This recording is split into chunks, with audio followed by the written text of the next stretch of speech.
Just outside a metal detecting shop here, Accurate Locators. Not sure where we are, somewhere in Grants Pass or near Grants Pass in Oregon. I just wanted to show you something.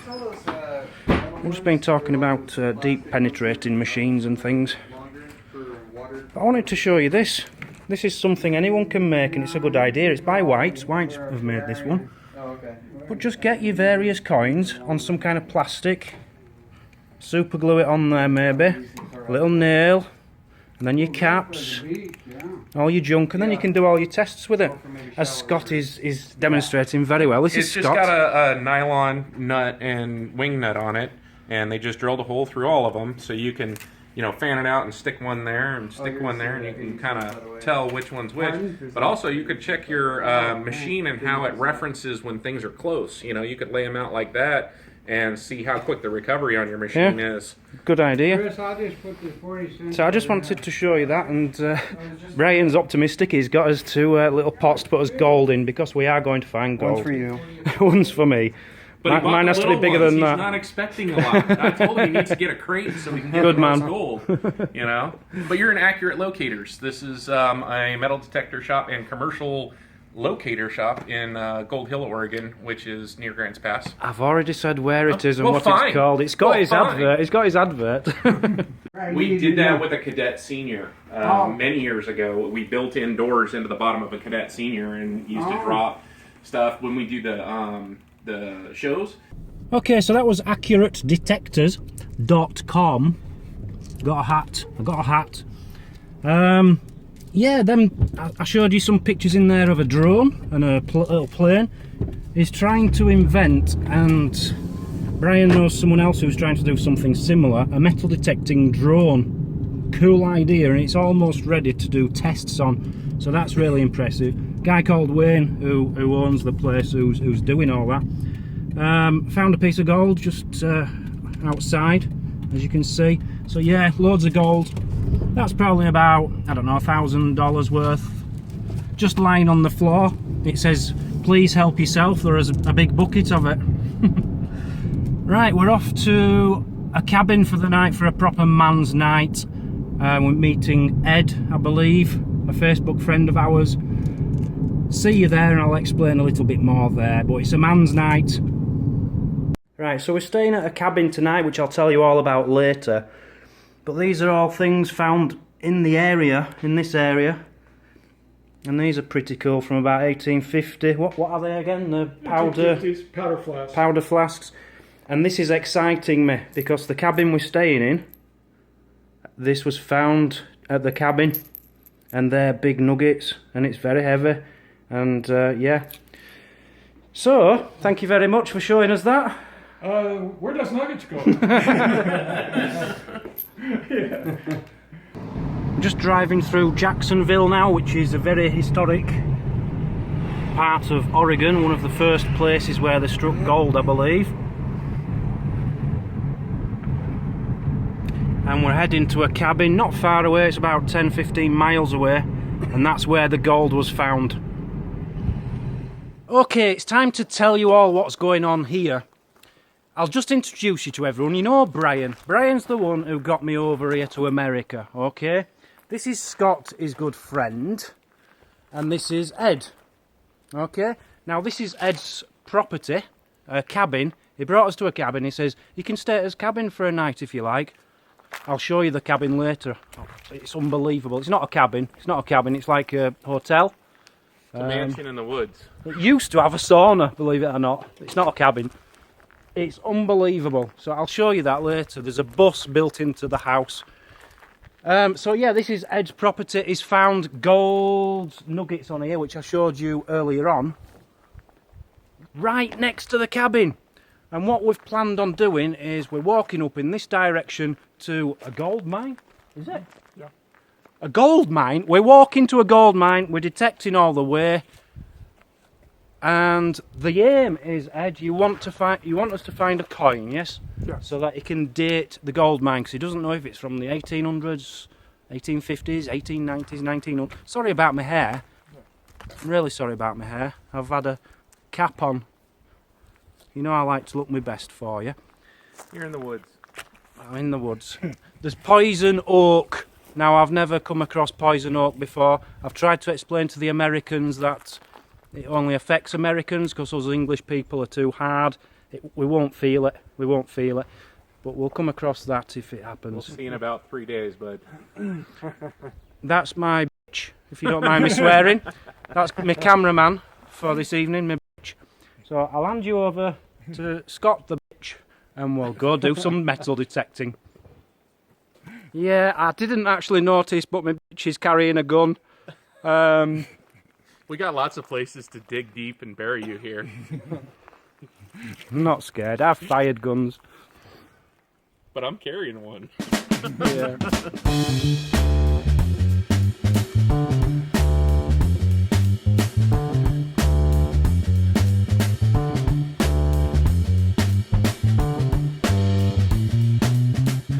Okay, so we're starting near where the mine was. This was the camp where the miners used to be. A bit out of breath. I found one nail, and the second thing I found, we think it's like a rod. I'm trying to dig it out, it's stuck well in. Just having to be careful because there's poison ivy everywhere. Is this poison ivy? Poison oak. Poison oak. Yeah. And I'm kneeling in it. I shouldn't. I'm gonna get into trouble. Yeah, I can see it down there in the hole. There's something Yeah. long and... It may be a digging bar. Oh no, there's something on it. No, I think that's a tree root, which Oh, is going to make okay. this very, very hard. Go the other way. I can't get through that. I'm at the end there. So how I'm going to get this out, I don't know. It's stuck under the root. British mussels. Yeah. I could only pack 23 kilograms on the plane, so I left my mussels at home. Oh, is that what it is? Yeah. Right, I'm not going to be able to get that out. There's a big knot of the tree root there.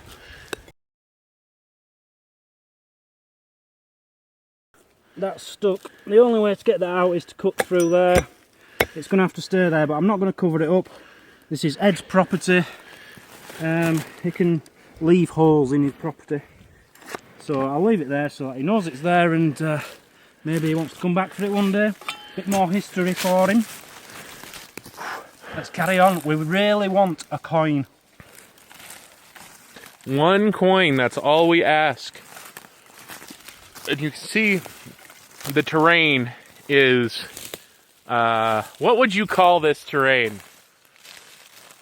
Woodland. Hey Dan, what'd you get? Got a saw blade from the mining days, but we still don't know what year. We don't know if it's 1850, 1900, but even so, for Oregon, it's old, and that is pretty historic. Ed keeps everything he finds like that, and he's got a garage full of wonderful tools and things. I think it actually went farther back towards your knee. I think you just got a section of it, but No, I think you got it? that's, unless it broke a long time ago. Yeah? Oh, Oh, nice. should we go see what Brian got? Yeah, go see what Brian got. All right, we're over here with Brian. What'd you find, Brian? Looks like a tobacco tin. Can you read anything on it? Barely. I can make a few letters out, but I can't really figure out exactly what it says. So I'll have to compare it to Ed's. Ed's got a lot of these. He's probably got one that looks exactly like that. Yeah. I wouldn't be But in surprised better if it was a condition. Prince Albert, because those are really popular. That's pretty cool, man. Yeah, pretty happy. Is with that your first tobacco tin? Yeah. All right. Yep. Okay, so I've just carried on down there, and it's a fire pit. There's been a fire here, and also which has come out as part of a tobacco tin. Some big, random thing. Well, it's got edges that are beveled, Yeah, so I'm it's wondering if it beveled wasn't edges. like a chisel type planing thing or something. No idea. A spike with holes in here, and that's about it. Any ideas, Ed, on that? This, I was thinking maybe it was some sort of a planing. Do you think it could Too be thin off for the planing? stove? There was a fire here. I guess it's off an old stove. Right, so that might be part of the edge. Bullet. Bullet Shell. casing. Reg Tom. Can you date that being the gunman? That is UMC. That's modern. Modern. Yeah, Never it's know. modern. Looks like 9mm maybe. I have to clean it off, but yeah, that's a modern UMC. Okay, so just down here is a stamp mill. And a stamp mill is basically where they crush the big boulders, the big rocks to get the gold out. I'm just doing around the bank here. Just found a can, nothing spectacular, but it is a very old can. This is 1800s. And Scott was asking me what kind of can was it, how could I date it, etc. And the thing they did in the 1800s is they just like stamped, it was usually milk, and they'd like stamp 2 holes in the top, pour the milk out, because this was fully whole. But to demonstrate to Scott, I had to break it a little, unfortunately, because it's very delicate. But yeah, an old milk can from the 1800s to do with the gold stamp mine mill. Because even back then, everybody loved their milk in their coffee, because they all drink milk. coffee. I have it black. Well, that's because you're English. Okay. We invented it. No, I think cows invented it for the most part.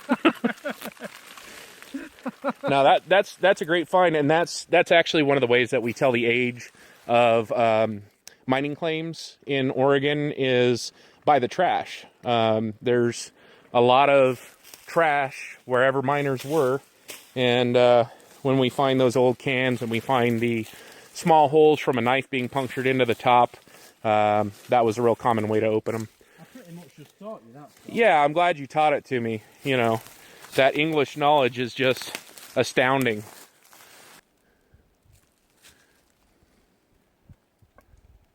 Is it a fishing hook? A fishing hook. A fishing hook up here? Wow. Fishing hook. And not a small one either. Get in. Still pretty cool to find a fishing hook up on a mountain with no water. Best find I've ever had. Today. Still loving America. I really am loving America. So, what would you say is the interest in metal detecting in Oregon versus England, where there's Roman coins and stuff? The interest in metal detecting in Oregon it's fantastic.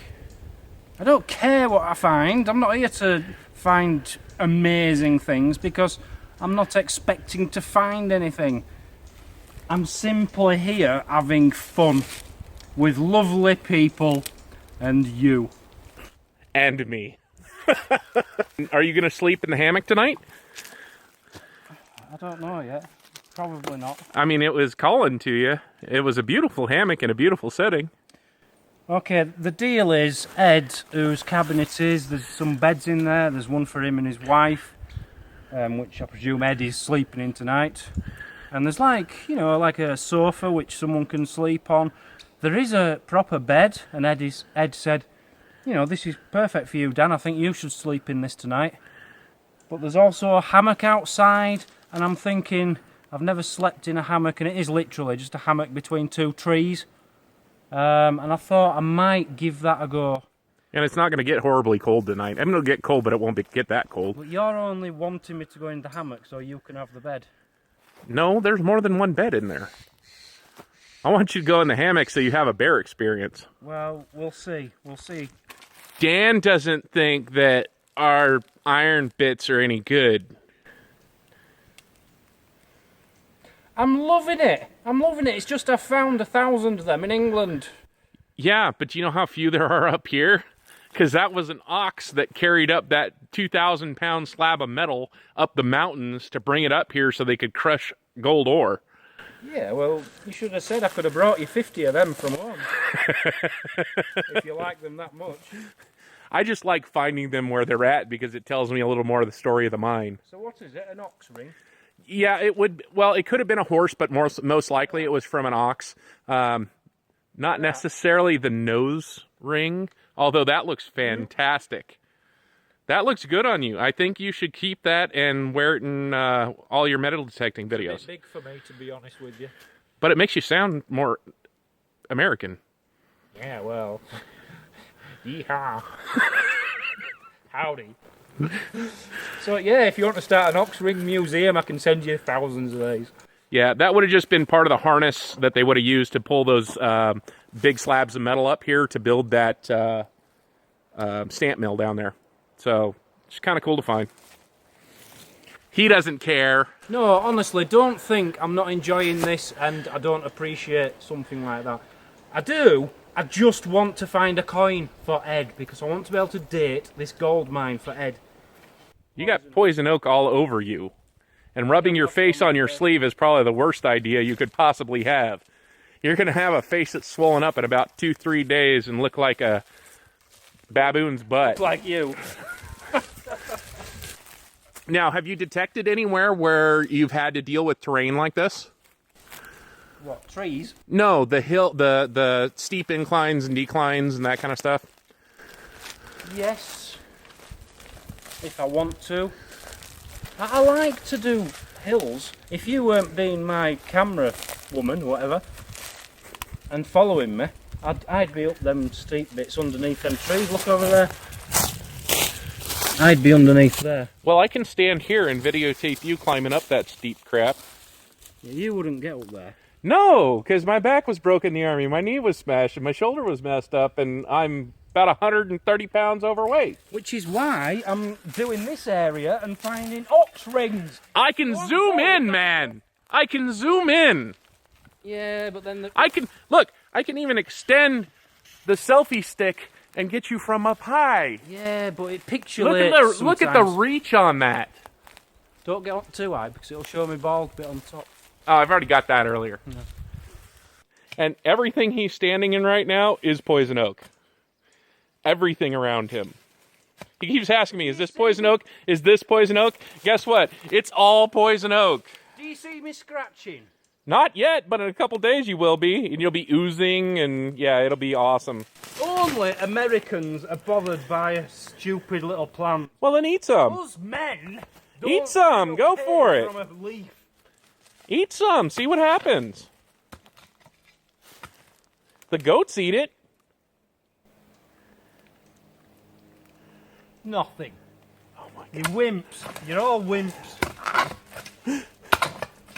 You're going to hate life in a couple days.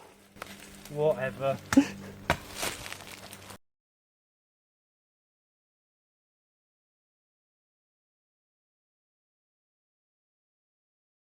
He's literally whacking his way through poison oak with his metal detector.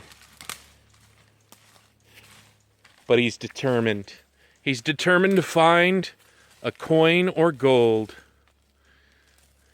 Will he billy goat the hill?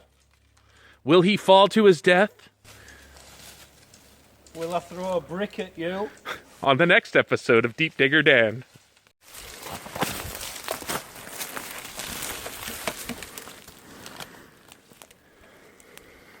So Scott's quite excited by this. It's a pot. And if this is from the mining times, and this is 1800s, I'm quite impressed with this because Ed's been keeping things like this and he's got piles of them, and he'll be quite impressed with that. It's in very good condition. It's interesting because it's got like locking sort of things on it. Is that like a petcock or something? A petcock? Which kind of pet are you talking about? Not a pet cock, a petcock. The type of thing where you would drain something out, or it might have been actually, that almost looks like a light socket. That is a bulb socket. So it's modern? No, not modern. It's still old. But post 1900, but still old. We're going to have to figure out what that is, because that's... Yeah, we're going to have to give that to Scott to carry all the way back to camp. That's what we're going to have to do. Because I'm not. Come on, get in. Dan, water only goes downhill. We came from down there all the way up the mountain. We bypassed that section there because we were hiking over here. We went all the way up there. Then we came back down to that mill that's right there. Then we went up that side hill, back up there, and then we came over there, came to here, and came back down here. And the cabin's back that way. Right, are you going to be quiet now and let me speak? I'll think about it.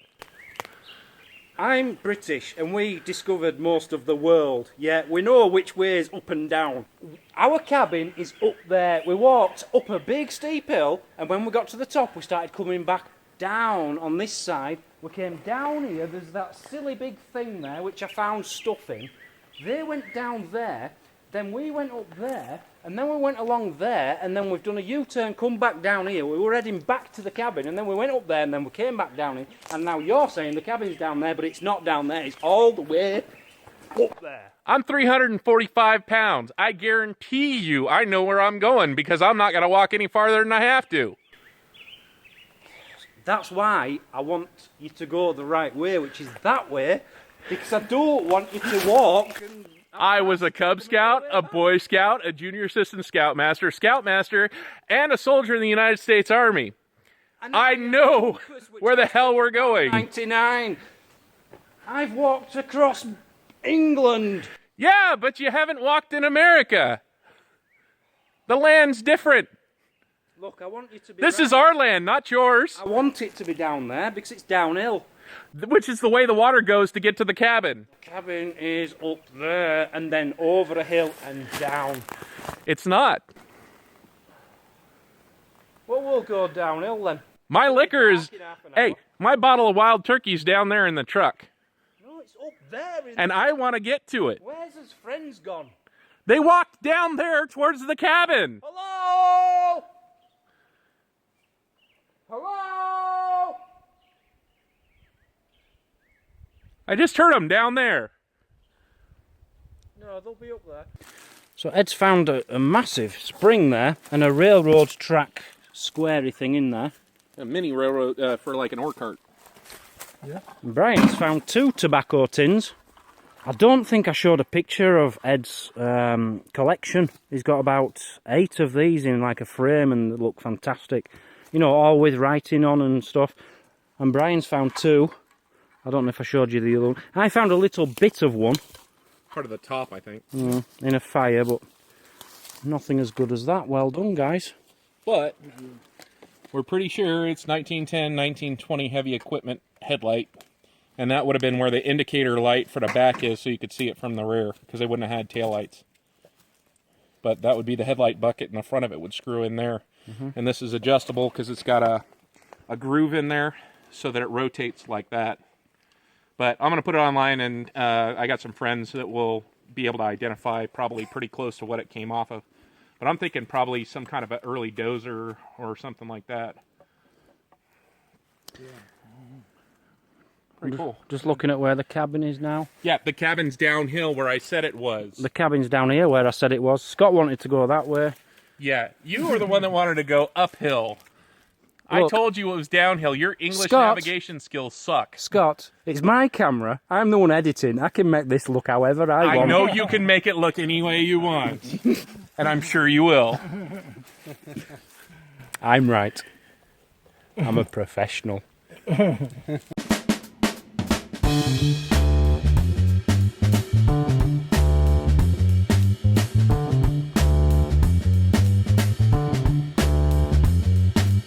So we've just had a barbecue on the like veranda there.